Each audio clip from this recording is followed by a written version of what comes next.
Welcome back to Closed Mouth Media. My name is Chris, and I'm here with my co-host Paul.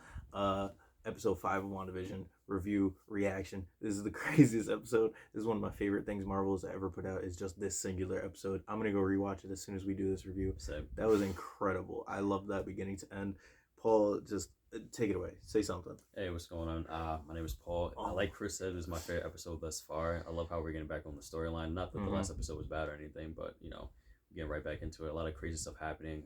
Wanda kind of looking like the villain, but she probably isn't, honestly. But I don't think she is, and I'm gonna bring something up later about the end of the episode and something that she says in there. In which case, I'm also gonna shout myself out because I think my prediction is coming true as we continue on. But basically, we open up this episode, and we got babies screaming, and Agnes comes over and she's trying to help. And Vision is like, whoa, whoa, whoa, like, did you wash your hands? Like, have you done this before? Do you have your own kids? Blah, blah, blah. And Agnes is like, oh, Wanda, do you want me to, like, take from the top? Like, you want to do that again? Because I know you want me to hold the kids, right? And she's, like, scared, like, hey, I'll do it again. Like, as if it's a take for an actual show. See her breaking the Matrix again. And Vision's like, what is Jake talking about? Yeah, he's starting to become more aware. One of those things where he's like, that doesn't make any sense. So then out of nowhere the babies stop crying. They like check the crib and they're like, there ain't no babies. They turn like 8 at this point. 5. Yeah. So I think they went up to 5 years old. And now the kids are just 5 years old all in one day. And Vision's like, huh, like, he ain't a human, so I guess he don't know how we work perfect, like, fully, but yeah, he's cool with it. Agnes is cool with it. He was chilling. Agnes was drinking, day drinking a little bit. Do you think the kids have, like, complete control of, like, do you think she's controlling them as well, or do you think they seem like they have control? No, I think the kids have full free will. Yeah.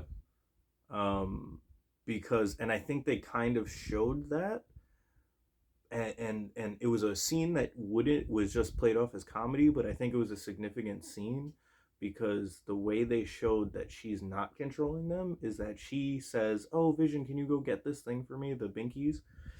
And she goes, okay, kids, sleep. And it doesn't happen. They don't go to sleep. Yeah. So she tries to use her powers on them, and she can't. She doesn't know why. She's like, wait, that should work. Like, turn off, like an off switch. Didn't work. So I think that was more significant than just a little comedy scene. I think that was actually written in there to show that she does not have control over the kids. That's awesome because so basically anyone who has powers like in that reality can do whatever they please. Honestly, it seems like not whatever they please, but they have free will. Like I think it's her trying to, like, so the kids are actual kids. A little later in the episode, staying on the kids, a little later in the episode, they say how, like, oh, she's creating real things in there. She's actually altering reality. Yeah. And so they said that the kids are not being played by anyone, but they're actually hers. So even with the aging process, they're actually Wanda's kids. Yeah. Which basically, for me, tells me that, one, they're not being played as a role as someone else's, and 2, they're not going to be controlled, not only because we had that scene where she's trying to make them sleep, but also because she did not cast them. She created them. Yeah.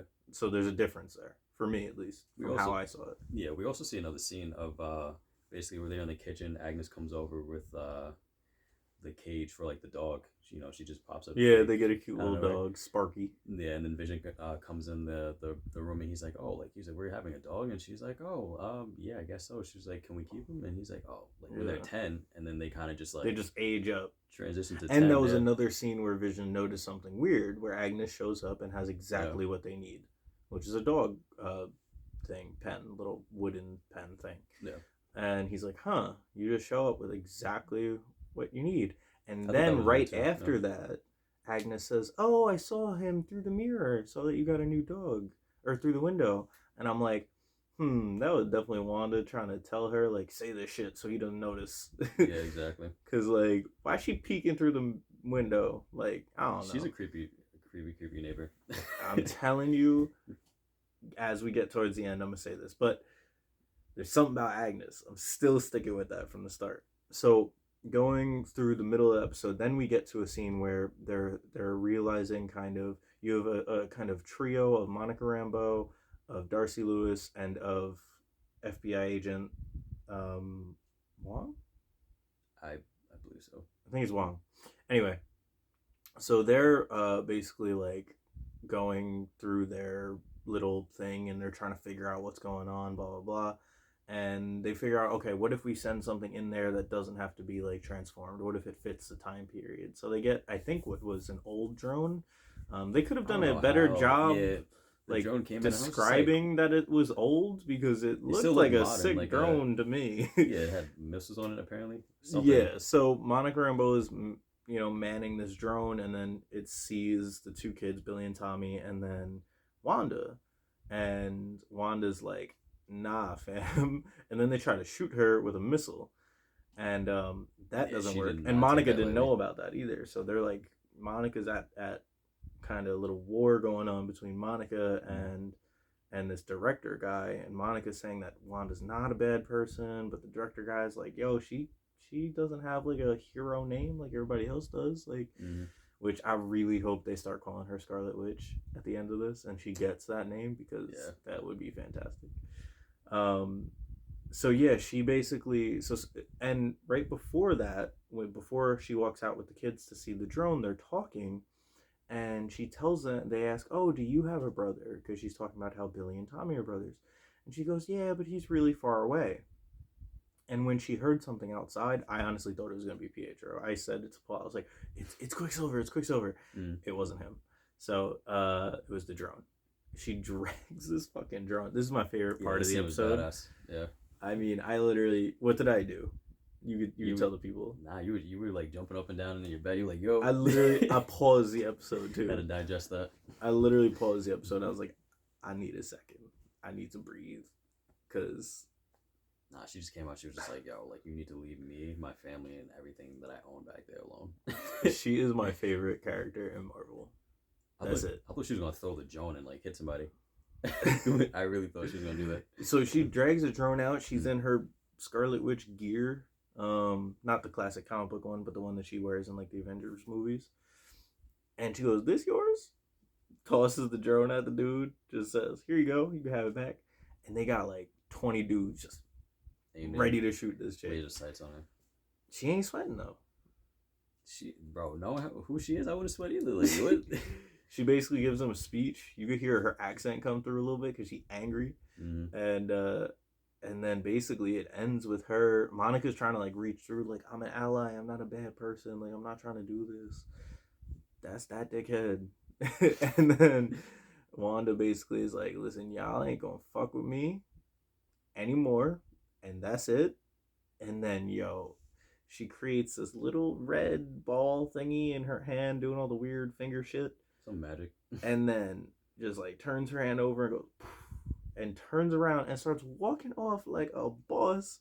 And every person that was holding a gun, and they did a really good job with the visuals because they had the green laser sights on the guns. And then they also had like the red of her powers hitting their eyes. Yeah. And you just see all of their eyes go red, and then and they turn their guns towards the director, the dickhead director. Oh my gosh, what did you think?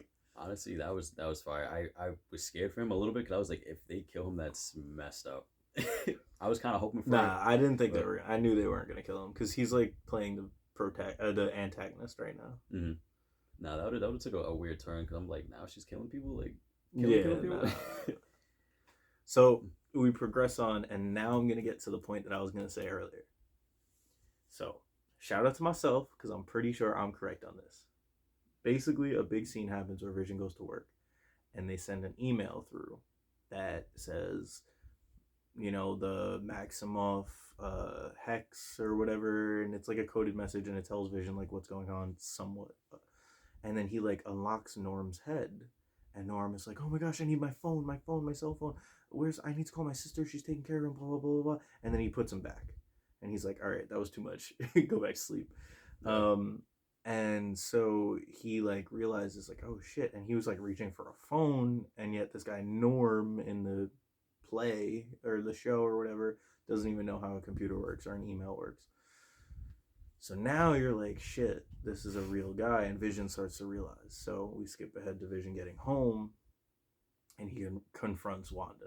Yeah, heated so, fight. There's other things that happen throughout the episode, like with the dog dying, and another thing with the kids where they were like, hey, you can bring him back. You brought Dad back, so they know a lot more for some reason than a lot of other shit. I love that scene, honestly, mainly due to It was good. Wanda doing her best to be a parent and just being like, we can't always reverse death. Like, yeah, made herself kind of sound like hypocritical, but yeah, because she kind of brought Vision back. Yeah, exactly. So, which is another big scene in the episode is they show footage of her breaking into Sword headquarters and stealing Vision's body. Yeah. So that's, I guess, how he got resurrected, but they don't know exactly how because without the Mind Stone, they're trying to work that out. Strong, man. Maybe she is. Maybe she just. They said it in the show that she was able to take down Thanos herself. Yeah, they were basically like, yo, she would have messed him up if it wasn't for him calling that blitz and having his people killed and shit. Yeah. So now we're at the climax of the episode. This was incredible. Oh my gosh, I can't wait to watch this back. So basically, Vision confronts Wanda, and he's like, you can't control me like you control the rest. I spoke to Norm. He's a regular guy, and he's in pain, and what you're doing is wrong. And she goes, I can't control you like the rest. Are you sure? Or something like that. And then just the credits start rolling for the show, and she just walks away. And then Vision's like, nah, yo, come back here. Bring that ass here, girl. I'm talking my piece. And stating my piece. Say my piece. But yeah, so then, they start getting at it. And then they start flying a little bit. And they're about to, like, throw hands or something. Yeah. Like... this show got dark real quick. Husband and wife just throwing hands. hands. No, I don't think they were gonna do that because the kids were home. Yeah, but they were like they upstairs. were yelling though. They were yelling. Yeah, they were yelling loud. But so like all this crazy shit's going down. He's like, we gotta stop doing this, and this is where I think my prediction is right. Wanda says he basically tells Wanda, he's like, I hope this was subconsciously and you just became aware of it recently. And she says. And she basically doesn't tell him anything. And then like a little while later, as they continue arguing, she says, I don't know what happened. I just remember being here and I can't control these people and make them go to their dentist appointments and make them remember this and that, remember that, and to walk their dogs. I can't control everybody here. And so basically what was happening is she basically said that she remembers just being there and being a part of it and then taking part in kind of, I guess, the bad stuff, controlling people. Yeah. Which is why I still think that bitch Agnes, who's playing the one that's like, oh, I'll do whatever you say, Wanda, I'll do whatever you say, is the one behind it all. I think she's a bad bitch. I think she's controlling everything. I think she's the one that started it. You heard it here first. For when it happens, you come back, you comment and like on this video. No, like this video anyway. Comment on this video saying you were right, Chris, because I said it from episode 1. That bitch Agnes, or episode 1 and 2, because they came out at the same time. That bitch Agnes is doing it. It's her. It's her, because she's the one that's pretending to be like all about Wanda. And if you remember back, telling Vision something, if Herb in episode 3 told Vision what was going on, that would be a good thing for Agnes. Because yeah, they might be scared of Wanda, but why wouldn't she let Herb tell him? They want Vision to know if they're trying to like get out of this, right? Yeah. They want to try and like work against Wanda, right? She doesn't want Vision to know because she wants this to continue on, because this was all her doing. Thank you. I'll let myself out. I'm gonna love Agnes until the end of time, man. Evil or not, I'm gonna be by her side. I support it wholeheartedly. Team Wanda. You can't have both. But yeah, so that was my theory from the beginning, and I think that's what it is. What did you think about their argument and things like that? Honestly, the argument was pretty intense. I feel like it was needed at this point because he was starting to realize way too many things. Like there was a lot of people breaking the Matrix. There was a scene like you were saying how Agnes and what was that guy's name? Herb, we're about to like admit to what was going on, but yeah, it was back in episode 3, and they could have, but they kind of refrained themselves from doing that, which was interesting as well. I just love how like, even though she kept lying to his face, he kept like he stood by what he believed to be true, which was her lying to him. Right. And he was just like, yo, like, I'm sorry, I'm just not believing you at all, you know, because obviously the doorbell rings and he's like, oh, you're definitely doing this to, you know, change the subject or get out of the situation because you want to get out of it. And then we get to the door and yeah. Oh, who's and at the basically door? he Yeah. doesn't believe Wanda. So Wanda's like, I didn't do that. That wasn't me. Mm. And then, you know, oh my gosh, I just realized something else that points towards my theory. What? Okay, so guess who was standing there when the kids are like, Mom, you brought Dad back. You could bring anybody back. Mom, you can do that. You have the power to do that. Guess who was standing right there in the background, chilling, knowing that somebody in Wanda's life is dead? That bitch Agnes. She was standing there, and then Wanda says at the end, and I believe Wanda, even if Vision doesn't, that she didn't do that ring at the doorbell. So you know who fucking did? Agnes. Agnes brought who shows up at the door back and popped him in to make everything go back to the status quo, to make them stop arguing and focus on something else. And now, also, if you think about it, Agnes does not make this person, I'm not going to reveal yet, make this person appear the same way that they appear. She has a different appearance of this person from what we've seen in the Marvel Cinematic Universe, which could be because she doesn't know this person like Wanda does. If Wanda recreated this person, it would look identical. No pun intended, because of the twins. Motherfucker, say who it is. Pietro. It's Pietro. It's Quicksilver. Quicksilver, yep. But also, it's played by Evan fucking Yep. Peters. So that just makes you think. Like, it's played by Evan fucking Peters. Okay, Evan Peters. By the way, this just don't even stress about that. Evan Peters is the guy that plays fucking Quicksilver in the X-Men movies, in the Fox X-Men movies. So what I'm saying here is, and I'm having a fucking nerdgasm, okay, is that one, either Marvel made a mistake and they cast Evan Peters to play the same exact character he played in the Fox universe, which I don't think they do because Marvel does not make much mistakes. Yeah. Cough Iron Man 3, cough Captain Marvel, cough most of Iron Man 2. but okay, I think this is the multiverse. I think it's true. I think it's happening. Yep. I think they took Evan Peters on purpose. They would not do this. They took him on purpose. He is from the X-Men universe, and he was recast by Agnes, bitch Agnes, to come back in as Pietro, but it's Wanda's Pietro. Oh my gosh. The X-Men, they're here. Trust me, they did not recast the same guy that played Quicksilver in a different show or movie. Sorry, Paul. No, cropping your fucking face to play the same character. That would be dumb as fuck. So I really hope they didn't do that. Unless next episode they come back and they say, "Oh look, she got this guy to play whatever." No, they're gonna come back next episode and they're gonna say no facial recognition for this guy anywhere.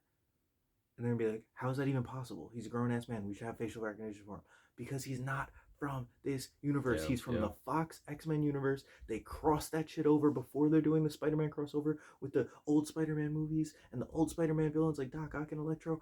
I can't opening up so many doors there. Fucking Evan Peters Quicksilver shows up at the door and says, "I'm your bro. Can I get a hug?" Fuck me. 10 out of 10. 10 out of 10 episode. 11 out of 10 episodes. Yeah, this is amazing. This is one of the best episodes of any show I have ever watched. I don't care if I just watched it 5 minutes ago. I don't care if I've only seen it once. I don't care that I haven't seen where it's leading. And frankly, the only thing I care about is that I'm talking so much and Paul's not getting a chance. Paul. Hey, I'm not going to say it's the best show ever, but the way they're going, it's No, I said that one of the best episodes of any show I've ever seen. I'm not gonna say all that, but it was really good. I enjoyed it. You like the Vampire Diaries. That episode is easily, as someone who's watched Game of Thrones and has a Game of Thrones tattoo, Breaking Bad, and all the great shows over the years, except like Sopranos. I gotta get back on that. Listen, this is one of the best episodes I've ever seen. Just cram that much shit into 30 minutes. They did a fantastic job. 11 out of 10. All good. I think it was really good, man. Yeah, I agree with you. 10 out of 10. Definitely not the best episode out there ever, but Yeah, I I mean, didn't say the best. I said one of the best. It's one of the I feel like that's not gonna be the best one yet. I feel like it's gonna best. keep I feel increasing, like getting better. there could be more. There, oh my gosh! All right, But yeah, so I could go on for another 2 days, but we just crossed the 20-minute mark. oh Jesus, that's Paul, it for this week's review, man. Stay tuned for next week. If you guys like the video, please drop a like down below, subscribe, leave a comment so we can interact with you guys, yep, for and sure. we appreciate you guys. And yeah. Yeah, and the only thing I have to say other than that is that some other reviewers get to watch these episodes early, which sucks for us because we're not on that level yet, I guess. Um, Disney Plus just handing out early episodes, but I appreciate you checking in with us. After you get to see the episode and things like that. And by the way, you might catch us in a little bit of a new digs next week, a little bit of a new setup to where we might have some improved audio and visual for you for that back half of the WandaVision season. Whew, that was incredible. I loved it. I loved reviewing it. I love to get a conversation going in the comments. So let's do that. Paul, you got anything else? No, that's it, man. Peace, love. Hush gang, close your mouth.